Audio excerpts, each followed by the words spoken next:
Today, I want to share with you my experience with solitude.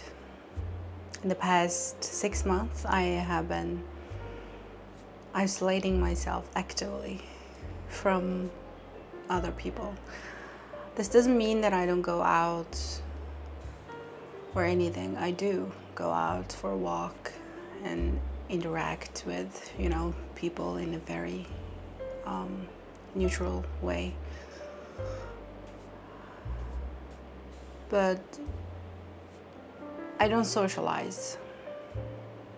I haven't been socializing. And this time of solitude has taught me a very, very important lesson about myself. And it also gave me back my sense of self-respect. And I just want to share with you this process because I believe that this is very important, especially for anyone who feels like they are overgiving, they are people-pleasing, and losing themselves in relationships with two other people. One of the things that I became aware during this time of solitude was my toxic people-pleasing behavior. It was very difficult to get out of it, even though I became aware of it many years ago. It's like you have been drinking poison for such a long time that you got used to its taste and that you can no longer differentiate it from other things. Maybe it's a bad example, but I think you understand what I mean.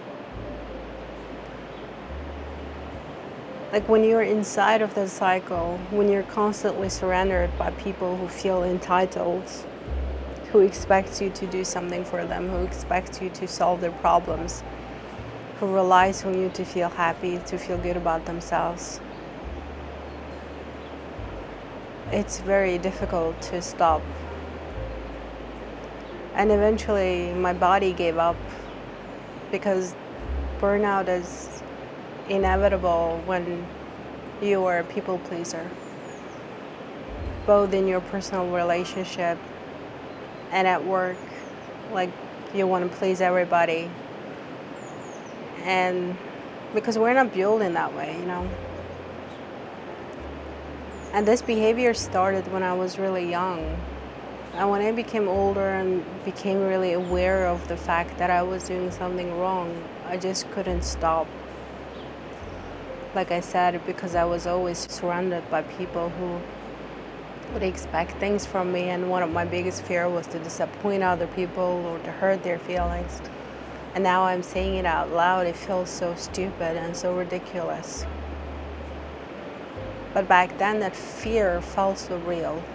It felt so real. And so I couldn't stop.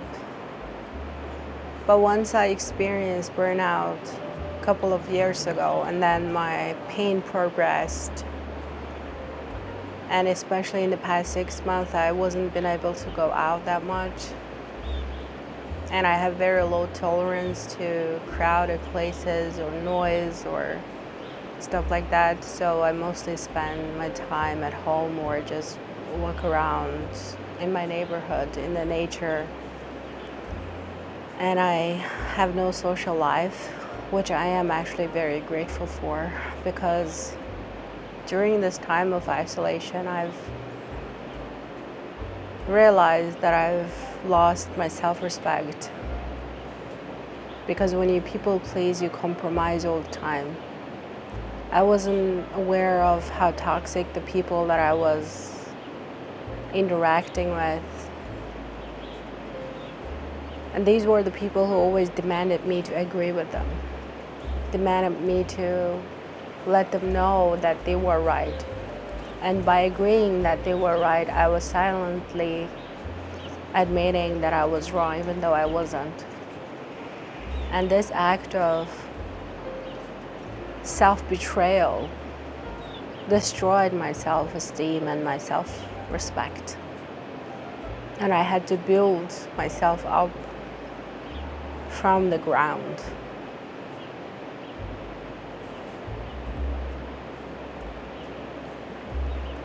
And once I became so aware of how these people were controlling me, how I was allowing them to control me,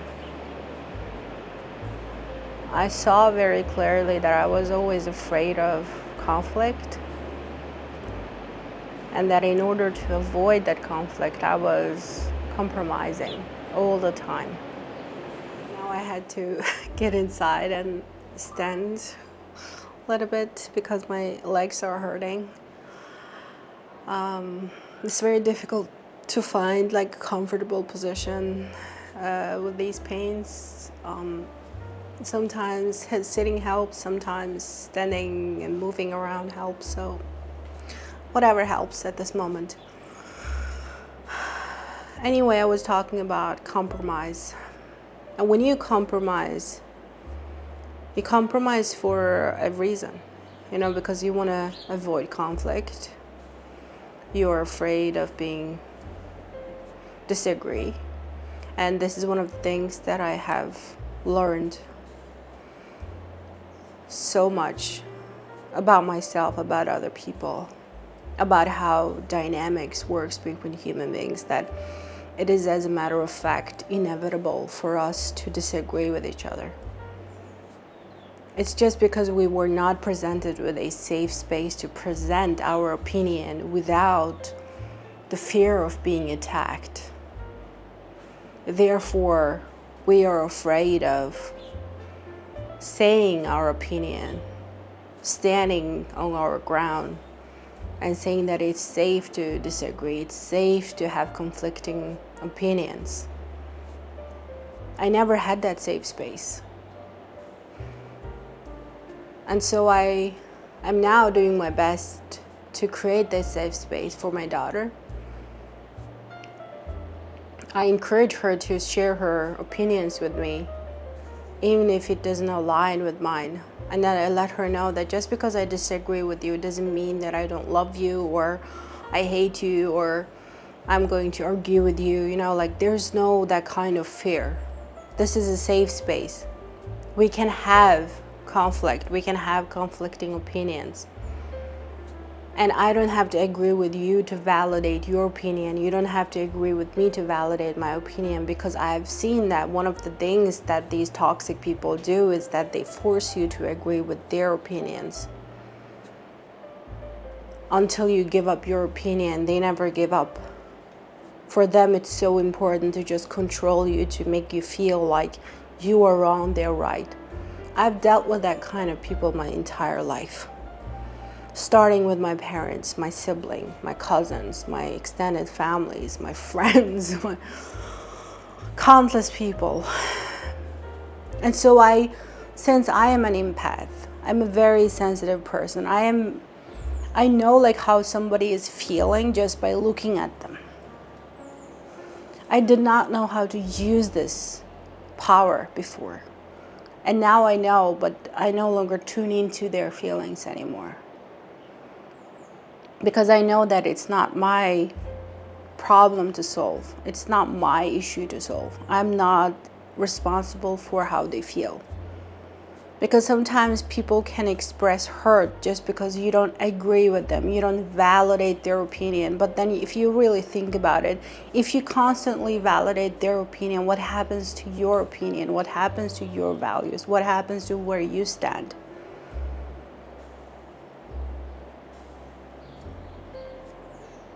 I don't need other people's validation. I don't need somebody to agree with me in order for me to believe in what I say, what I do. And that is the most healthiest place that you can be, in my opinion. And that is when I started to feel respect towards myself. That once I start to believe in myself, believe in what I'm thinking, what I'm doing, how I'm leading my life, the things that I'm doing, and that I no longer need somebody to tell me, hey, you're doing a good job. in order to feel like I'm doing a good job, that I no longer need that validation, then I start to really see that, okay, then I don't need these people anymore. I don't need your validation. I don't need anything from anybody. Isn't that good? Isn't that like how we actually supposed to be? Then we can communicate with each other in a loving and accepting way, because we're not here to judge each other. We're not here to use each other to feel good about ourselves, but we're actually here to communicate. We're here to connect. So there's no need for that kind of drama, in my opinion. So now I have to sit down. So yeah, so this time of solitude really gave me that space of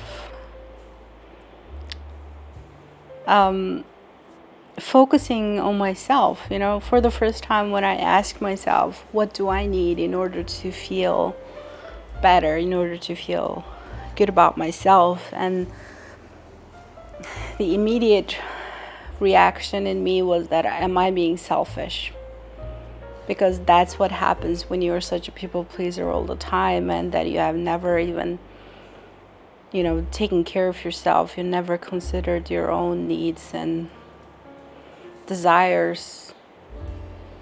Then once you tune into your own needs, you feel like you're being selfish. And if that's how you're feeling as well, let me tell you something, you're not being selfish. It's just because this is a very unfamiliar feeling. Tuning into yourself, tuning into your own needs, taking care of yourself is a very unfamiliar feeling.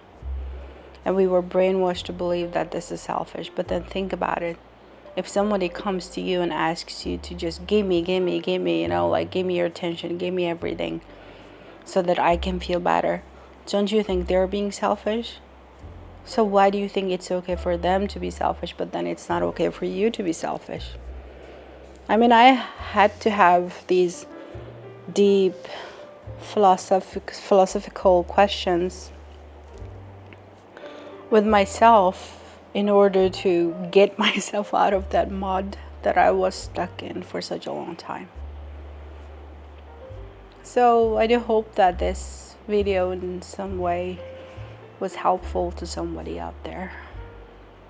And feel free to share your opinions. And if you enjoyed it, subscribe to the channel. Thank you for listening. Take care of yourselves. Bye-bye.